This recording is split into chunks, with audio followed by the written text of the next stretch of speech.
of Black Lives Matter movement. All right, in the United States, a black person is 3 more times likely to be killed by the police than a white person. 25% of people killed by police is black. This staggering statistic is not just a number. It represents a stark reality that we cannot afford to ignore. The Black Lives Matter movement emerged as a response to this profound injustice, and it's essential that we understand its significance and support its goals for social justice. As someone who has closely followed the development of Black Lives Matter movement and conducted research on racial injustice as well, I am well prepared to shed light on this critical issue. Let's begin by understanding the origins and goals of the Black Lives Matter movement. The Black Lives Matter movement traces its roots back to, the tragic events surrounding Trayvon Martin back in February 2012. Trayvon Martin, he was an unarmed 17-year-old black male who was fatally shot by George Zimmerman, a neighborhood watch volunteer. These events were initial catalysts for the Black Lives Matter movement.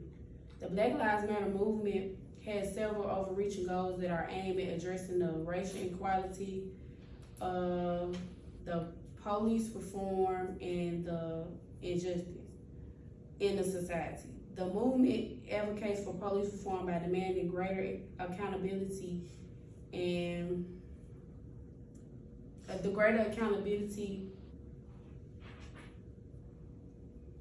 transparency, and an end to racial profiling and excessive use of force.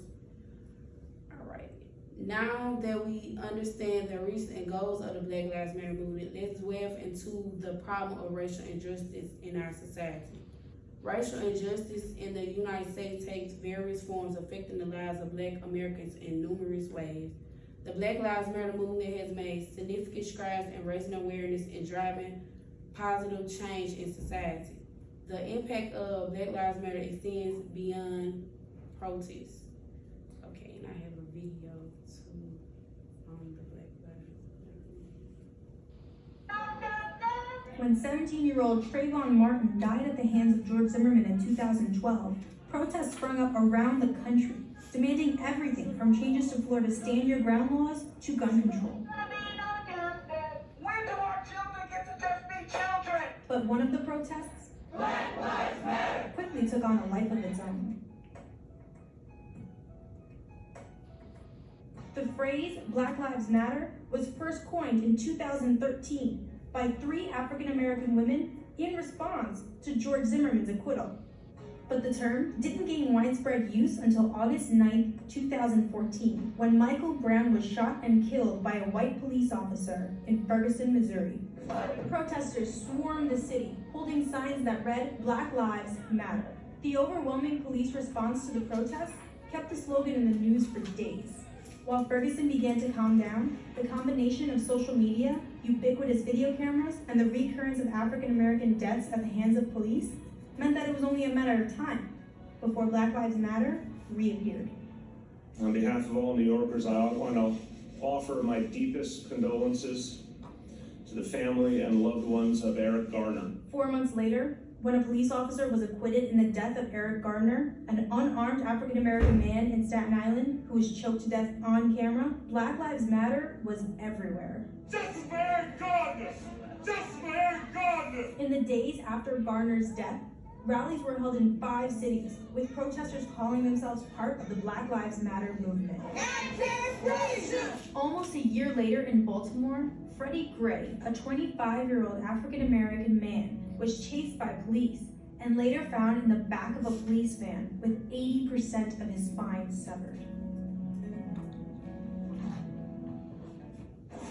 Riots ensued and the damage cost an estimated $9 million. Stand up and say loudly and clearly, Black Lives Matter. And activists from Black Lives Matter affiliates have since confronted politicians at campaign events.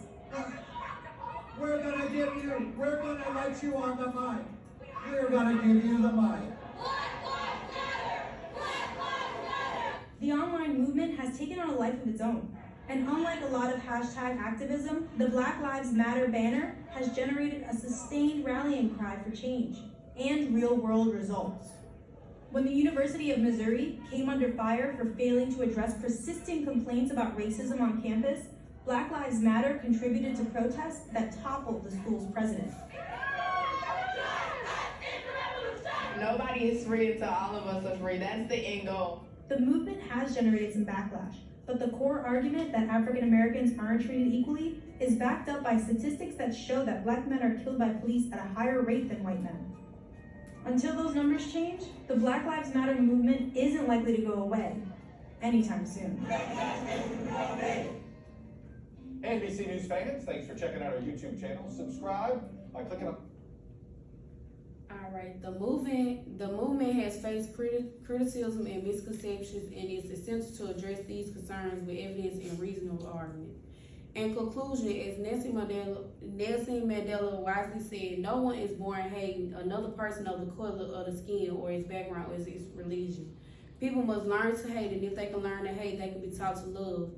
For love comes more naturally to the human heart than its opposite. Let us stand together to promote love, equality, and justice, and let the Black Lives Matter movement be a beacon of hope for a better future. We must actively support its goals, engage in difficult conversations, and work to dismantle the system racism that continues to persist. The time for change is now.